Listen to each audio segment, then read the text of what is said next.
ladies and gentlemen,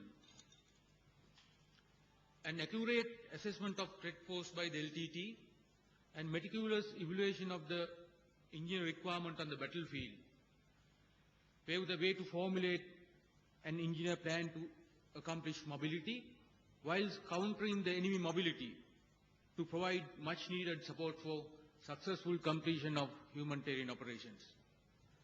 Sappers were involved in the early stage of planning and reconnaissance to facilitate the forecast of possible tasks and resources. Responding to critical and timely requirements, directions were initiated to expand field engineer capabilities, including the forming of an independent bridging squadron. Individual skills of soldiers were developed to face the challenges of operation in multiple fronts. Therefore, training conducted at the Sri Lanka School of Military Engineering ensured the battle readiness of soldiers to meet the existing threat. Additionally, training of infantry soldiers on assault pioneer tasks and training of small groups became mandatory to compensate ever-increasing demand for sappers. In order to maintain the simultaneity and tempo in multiple battlefronts across the theatre, engineer assets were task organized with maneuver formations to maintain forward momentum and ensure routes are open for follow-up tasks and logistic support.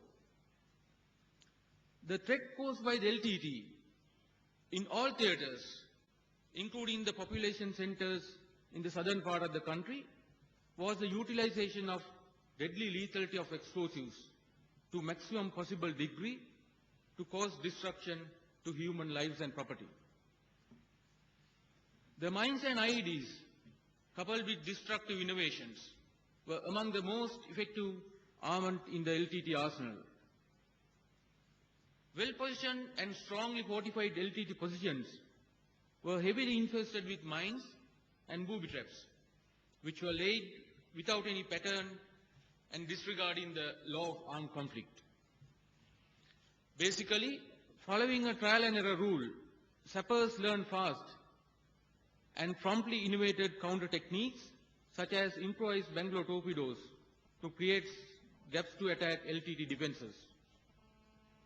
The knowledge gained was shared across the theatre, including the infantry troops, thus compelling the LTT to change its techniques and pattern of operations frequently. As operations progressed, LTT changed its pattern of operation to Ditch-Tung-Ban concept, thus increasing the demand for sappers. DCBs were strongly fortified with mines and heavy concentration of trappings of numerous varieties. When fighting took place in built-up areas, troops encountered the most deadliest innovations of the LTT. With a deep understanding of the terrorist mindset, coupled with patience and experience and creative thinking, helped sappers to equally stand up to the challenges. Lack of roads and tracks for combat service support posed a greater challenge to engineers.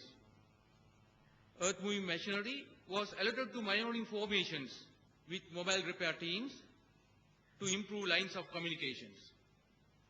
The bridging squadron forwarded them necessary equipments to construct and repair the bridges destroyed by the LTT.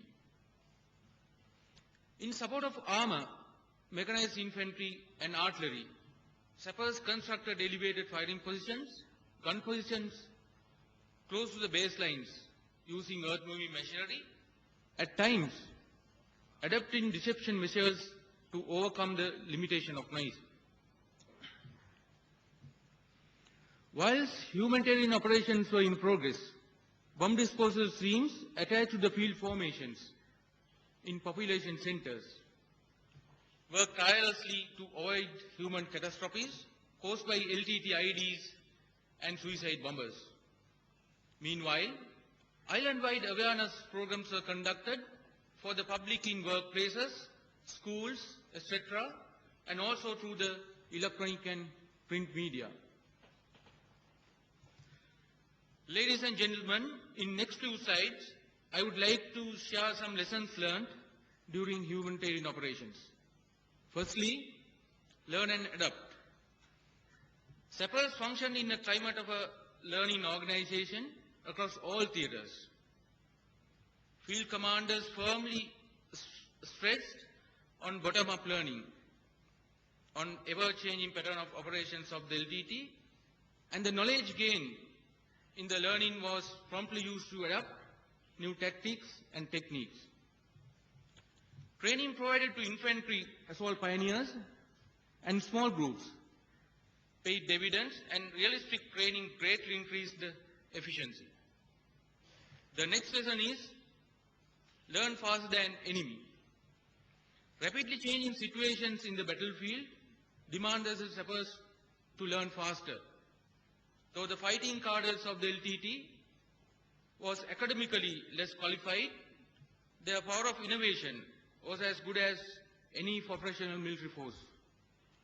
Hence, it was imperative that the sappers at all costs were one step ahead of the enemy to gain the initiative. Another important lesson is build confidence and promoting mission command. Dynamic and high-intensity ambiguous battle environment and simultaneous application of combat power in a wider frontage provided great space for subunit commanders to use initiative, whilst learning and adapting, thus building self-confidence. Next, let me enlighten you on purpose and scope of engineer deployment. Requirement of bridging and earth-moving equipment was foreseen in the planning. Minimum maintenance and availability of spares for machines greatly reduced the off-road time, and forward position of spare machines and bridging equipment in pre-designated locations provided uninterrupted support for the operations. Synchronization of action was vital for the success of operations, as efficient execution of follow-up engineer tasks insisted on synchronization of actions across the entire battlefront. The bridging squadron undertook many follow-on tasks of erecting replacement bridges across dry and wet gaps, which were created due to terrorist action, as allotted engineer troops had already moved ahead with frontline troops. Now, let me explain continuity in flow of resources. The systematic and uninterrupted flow of men and equipment greatly contributed to sustain the momentum of the operations without a force in offensive timeline, thus retaining the initiative. Priority on mobility tasks, also a very important lesson that we experienced. Planning and allocation of resources had to be precise to keep the momentum of the operations and ensure that line of communications were kept open to build combat power and logistics without delay. The unhindered offensive posture resulted in less commitment for counter mobility and survivability tasks. Last but not least, importance of human intelligence and imagery intelligence. Data and information collected through human intelligence and imagery intelligence became invaluable in forecasting engineer tasks, thus facilitating the smooth implementation of the plan. Ladies and gentlemen, providing combat engineer support in a counter-insurgency environment demands changing of assumptions regularly, ability to adapt, and mission command. Ground commanders and troops responded to the need with lots of innovation, commitment and dedication, despite a great risk involved and at times under extremely adverse weather conditions. Formulating the combat engineer plan to counter the threat posed by the LTT, which had a wide spectrum ranging from an improvised explosive device that violates the law of armed conflict in the battle to a suicide bomber in a busy town was an uphill task. The famous military quotation by Sun Tzu perhaps best explained the role played by the sappers in humanitarian operations. Thank you.